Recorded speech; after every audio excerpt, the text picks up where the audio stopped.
Apa yang bakal terjadi kalau mak lo tahu lo ngilangin benda yang satu ini? Mungkin bakal hilang juga hidup lo. Atau lo bakal disuruh nyari benda ini sampai dapat lagi. Yes, sekuat itu branding Tupperware ke emak-emak khususnya di Indonesia. Yang namanya perempuan itu pasti identik dengan alat-alat dapur. Bukan bermaksud untuk mengeneralisasi kaum perempuan ya. Tapi kebanyakan kasus di Indonesia sendiri, wadah atau alat dapur yang bagus itu bisa jadi investasi sendiri untuk kaum perempuan atau emak-emak. Tapi apa yang terjadi kalau brand yang satu ini bakal menghilang beberapa tahun ke depan?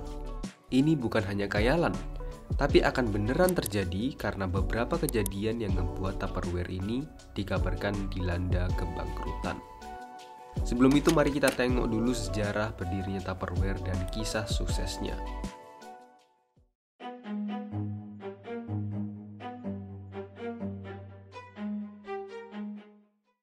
Cerita brand terkenal ini berawal pada tahun 1947, ketika sang pendiri Earl Tupper merancang produk pertamanya yaitu peralatan dapur yang berbahan dasar polietilen yang ia juluki sebagai Tupperware. Hal ini membuat media kala itu majalah Time mengoceh tentang plastik yang dapat menahan hampir semua hal.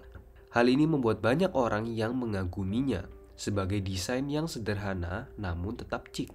Terlepas dari sambutan hangat dari banyak media, ternyata target market Tupperware yaitu para ibu rumah tangga Amerika Serikat itu tidak terlalu peduli dengan tren ini. Namun beberapa sales dari Stanley Home Products mencium hal ini dengan cepat dan langsung bergerak untuk menjajakan produk Tupperware dan memamerkan barang-barang tersebut sebagai bagian dari pesta barang dagangan mereka pada akhir tahun 1940-an. Brownie Wise adalah seorang wanita yang menjual produk Tupperware seorang diri. Ia menjualnya pada acara pesta nyonya rumah. Jadi dulu ceritanya ibu rumah tangga di Amerika Serikat sering menutupi hidangan sisa makanan dengan topi mandi. Tetapi Wise menekankan bahwa mereka tidak perlu lagi menggunakan aksesori kamar mandi di dapur. Ia menawari para calon pelanggan sebuah produk dengan tutup pengunci yang kemudian dipatenkan, yang bisa membuat suara sendawa saat mereka mengeluarkan udara dari wadah. Hear that whisper? That's Tupperware's airtight promise to keep foods flavor fresh. Produk penyimpanan ini adalah produk yang revolusioner pada tahun 1950-an. Suara sendawa ini adalah tanda bahwa produk bisa digunakan dengan benar dan tanda bahwa produk tidak akan bocor. Pada tahun 1951, Tupper mempekerjakan Wise sebagai wakil presiden marketing. Dia mengambil alih divisi perusahaan yang baru dibuat dengan tujuan untuk pemasaran Tupperware Party. Pada acara pesta rumah itu, orang Tupperware akan berdandan rapih dan menunjukkan produk kepada ibu-ibu. Langkah ini dinilai efektif secara psikologis karena menimbulkan efek gengsi. Banyak ibu-ibu yang tertarik untuk jadi bagian dari Tupperware dan mendapatkan keuntungan dengan jadi reseller Tupperware. Pada saat itu konsep ini memang sangat revolusioner, tapi tidak dengan sekarang. Wise mengubah Tupperware menjadi merek gaya hidup yang menarik bagi generasi wanita kelas menengah pasca perang. Banyak wanita pada tahun itu hanya mengandalkan alat dapurnya hanya untuk memasak. Tapi Wise mengubah hal itu menjadi acara Tupperware Party sebagai ajang berkembang dan mencari keuntungan lebih dari berjualan produknya. Hal baik tentu nggak akan baik terus selamanya. Setelah bertahun-tahun menjalin kerjasama, hubungan antara Earl Tupper dan Brownie Wise memburuk di tahun 1958. Hal ini dipicu karena Earl Tupper tidak senang dengan Wise yang telah menjadi wadah dari perusahaan Tupperware. Padahal ya guys, kalau dilihat lagi ya harusnya wajar aja gak sih?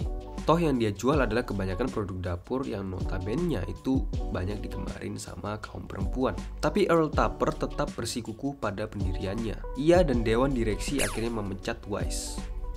Dan ya, akhirnya Tupperware pun dijual ke perusahaan lain seharga 16 juta dolar.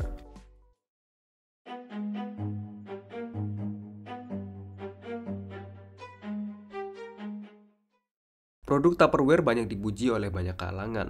Bagaimana tidak? Produk lama mereka sudah banyak menggait pasar dengan produk yang menampilkan berbagai macam warna. Fun fact, atas kecerdasannya, Earl diberikan penghargaan Plastics Hall of Fame. Dan potongan-potongan Tupperware vintage-nya dari tahun 1950-an dan 1960-an telah menjadi barang kolektor. Pada tahun itu, Tupperware telah banyak melakukan inovasi untuk produknya.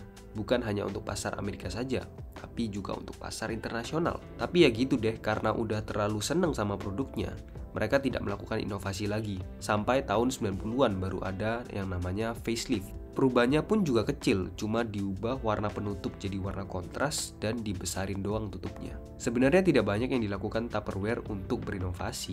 Paling mereka hanya mengeluarkan produk minor yang jarang orang untuk pakai.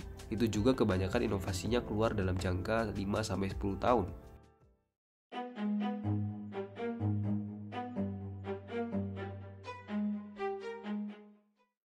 Tupperware melihat adanya retakan yang terbentuk dalam bisnisnya. Dengan adanya peningkatan hutang dan penurunan penjualan yang mendorong runtuhnya perjalanan Tupperware di industri wadah makanan. Lalu sebenarnya faktor apa yang menyebabkan Tupperware berada di ambang kehancuran?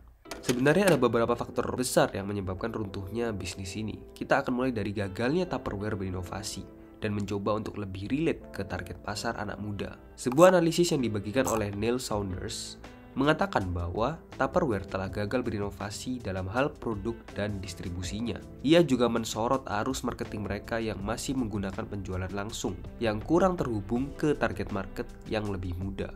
Padahal ya kalau kita lihat di lapangan, udah banyak brand lain yang lebih bisa masuk ke pasar anak muda. Tupperware sekali lagi kalah cepat untuk moving ke target yang lebih menjanjikan.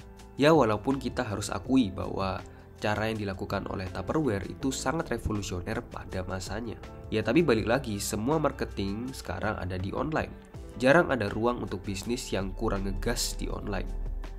Data juga nunjukin kalau penjualan online selama pandemi aja naik sampai 25%. Harusnya perusahaan tahu akan hal ini dan mulai bebenah untuk bersiap mengambil pasar yang lebih bagus. Makanya ini jadi salah satu alasan kenapa Tupperware itu runtuh.